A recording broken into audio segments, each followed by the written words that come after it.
Buenas tardes, vamos a continuar con el tema uno de equilibrio de la partícula en 2D y 3D en su materia favorita de estática. Anteriormente, aquí vemos los temas. Estamos en el tema uno, equilibrio de la partícula en 2D y 3D. Vimos las definiciones y vimos el concepto de fuerza por medio de las lecturas que anteriormente se les solicitaron. Hoy vamos a ver la explicación de descomposición de fuerzas en tres dimensiones, pero específicamente eso lo dejaremos para otro video. Hoy vamos a abordar un tema que está implícito. Hablando de la descomposición de fuerzas en tres dimensiones, primero tendremos que hablar de la descomposición de fuerzas en dos dimensiones y luego pasar a ver el tema en tres dimensiones. Entonces, hablando de la descomposición en 2D o en el plano, si nosotros tenemos una notación escalar, para eso tenemos en el plano una fuerza, un vector, el vector F, el cual va a tener dos componentes, una fuerza en X y una fuerza en Y. O sea, este vector, esta flechita azul, tenemos su componente horizontal en el eje de las X y su componente vertical en el eje de las Y.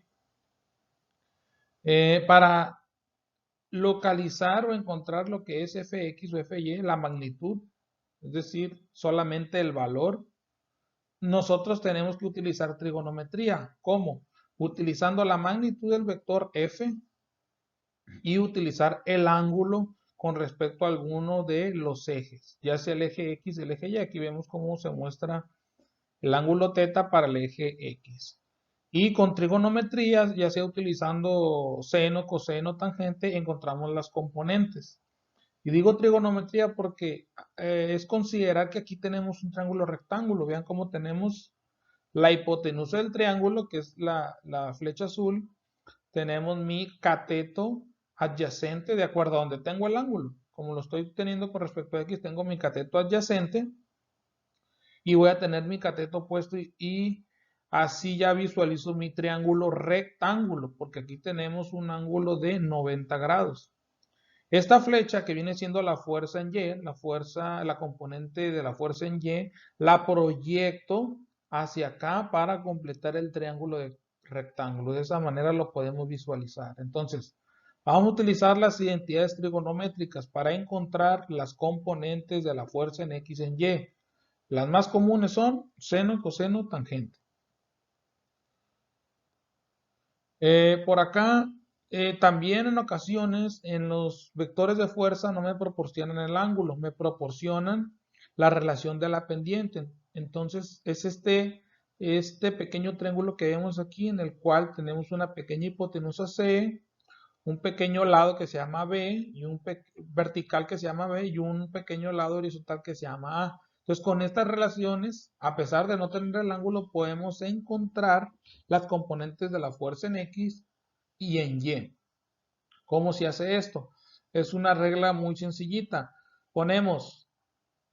Dividimos a la componente que buscamos, por ejemplo, que estemos buscando Fx sobre la magnitud de la fuerza, que sería nuestra magnitud del vector azul, igual a el lado correspondiente horizontal. Si la fuerza en X es horizontal, pues el lado que voy a considerar es el lado horizontal, que es el lado A.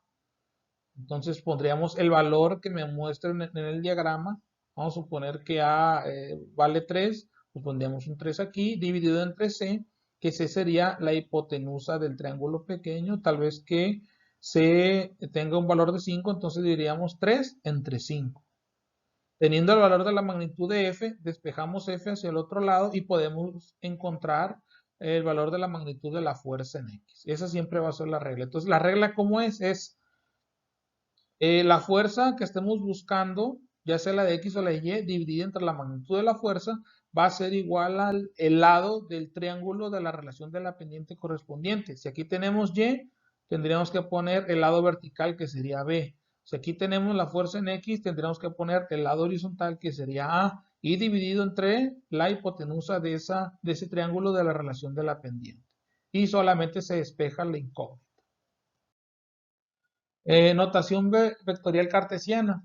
Para todas las componentes del eje X las vamos a denotar siempre por el vector unitario Y, que el vector unitario Y siempre corresponde al eje de las X, y las componentes de la fuerza en el eje Y las vamos a denotar por el vector unitario J. Entonces podemos decir que el vector fuerza tiene dos componentes, una en Y y una en J. La de Y sería Fx más la de Y, que sería Fy, ¿no? De esa manera, de esta notación cartesiana, así se expresa y normalmente así se muestra. ¿Qué pasaría en el caso de una descomposición de fuerzas en el espacio, en 3D? Pues tendríamos que agregar una componente de la fuerza en el eje Z, que correspondería al vector unitario K, así como lo ven en su asignatura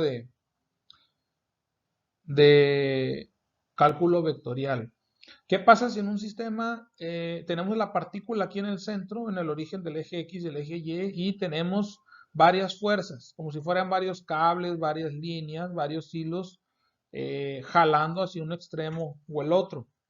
¿Qué es lo que hacemos? Tenemos, para encontrar la resultante de todas esas fuerzas, descomponer la F1 con su componente en X y su componente en Y, la F2 con su componente en X y su componente en Y, la F3 con su componente en X y su componente en Y, nada más considerando que las dos componentes de X, de F1, la de X y la de Y, son positivas, puesto que están en el cuadrante 1. Las de F2, la de X es negativa, puesto que está hacia atrás del eje Y, hacia la izquierda, y su componente es positiva.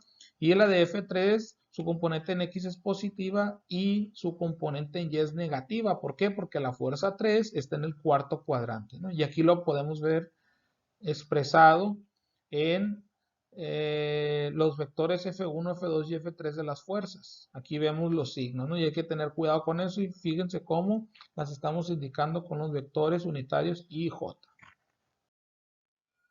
Esto es una forma de verlo. Tenemos nuestras fuerzas y tenemos nuestras componentes, ¿no? Este es un diagrama en el cual es más fácil verlo, puesto que muestran de cada vector las componentes en X y en Y. Aquí la fuerza resultante de igual manera, tenemos F1, F2 y F3. Ya que encontramos las componentes de Y en J, sumamos con la siguiente regla: solamente podemos sumar los vectores unitarios iguales, es decir, las I con las I y las J con las J, hasta encontrar una fuerza resultante en X para I y una fuerza resultante en Y para J. En el caso, cuando ya encontramos la resultante en I y la resultante en J, podemos encontrar entonces la magnitud del vector resultante. ¿Cómo? Como al sumar tenemos una resultante en X y una resultante en Y. Fíjense cómo si proyectamos Y hacia la derecha o proyectamos la de X hacia arriba, formamos un triángulo rectángulo, ¿sí? De las resultantes. Entonces, al formar un triángulo rectángulo, nosotros podemos encontrar su hipotenusa, dado que tenemos los catetos, que son los de X y los de Y. Podemos encontrar la hipotenusa con el teorema de Pitágoras y encontrar la magnitud de la fuerza resultante.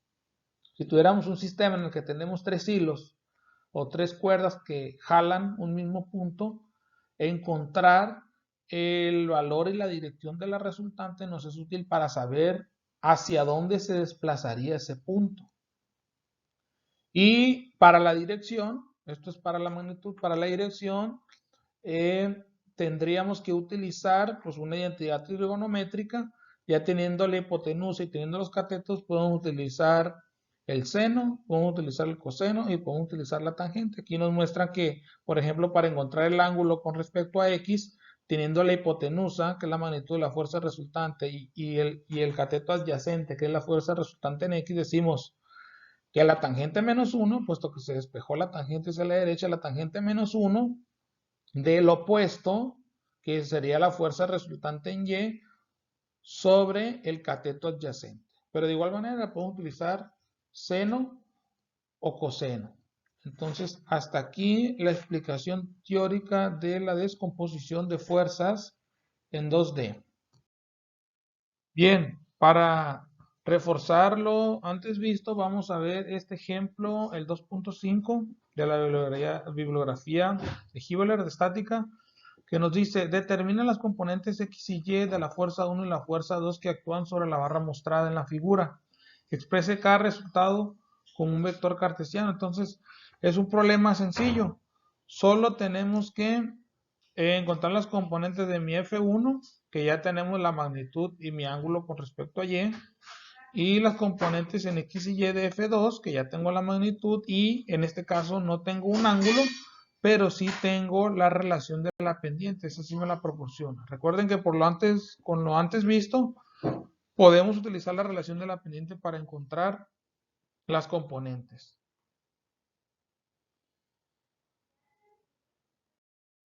Bien, entonces nos están solicitando la componente F1 en X, F1 en Y, F2X y F2Y, ¿no? Aquí es F2Y. F2Y aquí. Ok, entonces, ¿qué datos tenemos? Tenemos para F1 la magnitud que son 200 newton. Tenemos para la magnitud de F2 que son 260 newton. 260. Y tenemos el ángulo para F1 y tenemos la relación de la pendiente.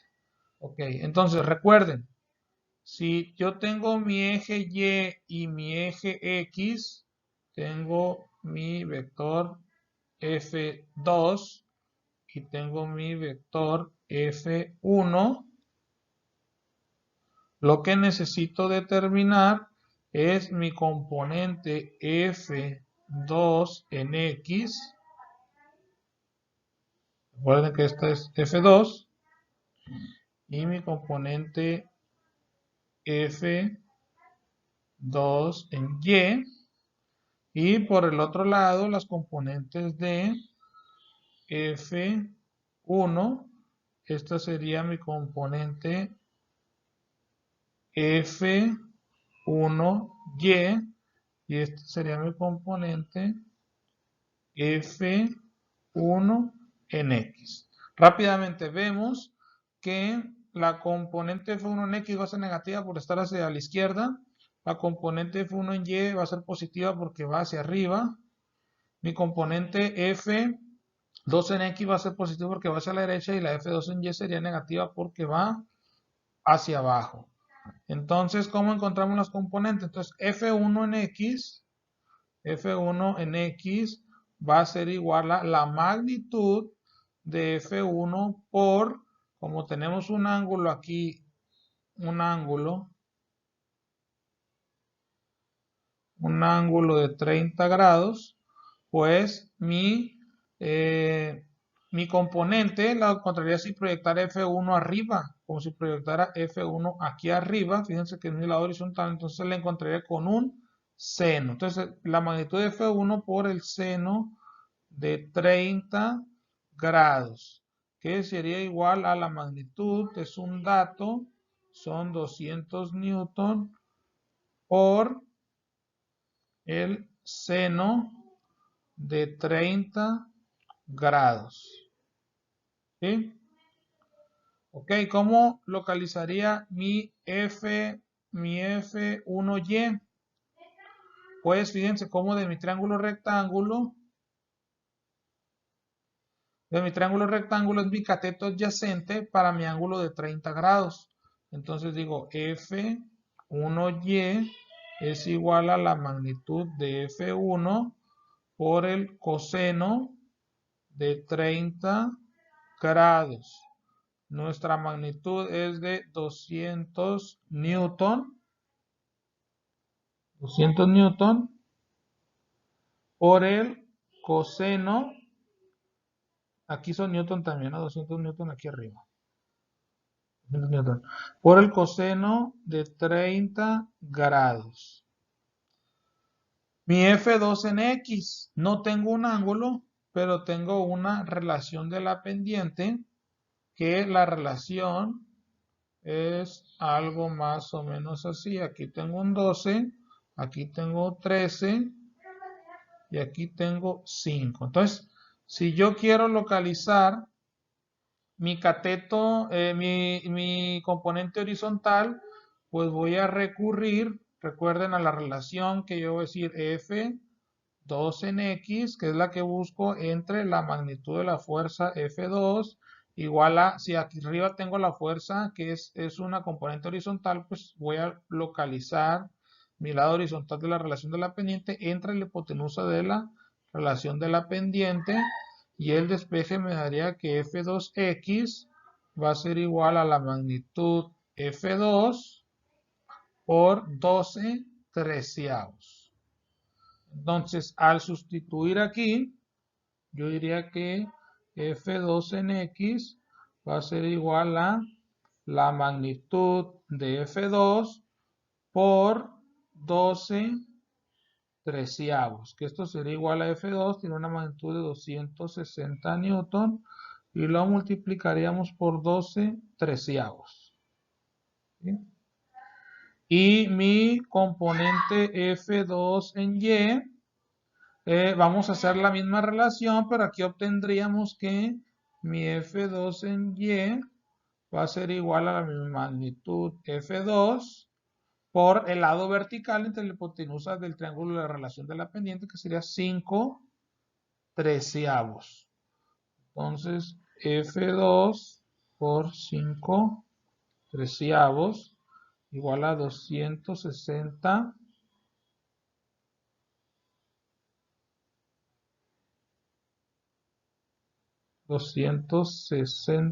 newton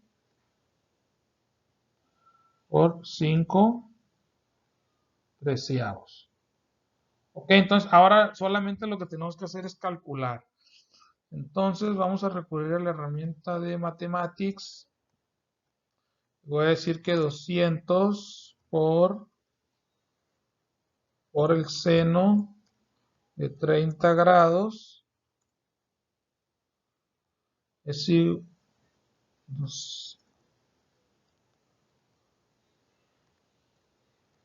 es igual a 100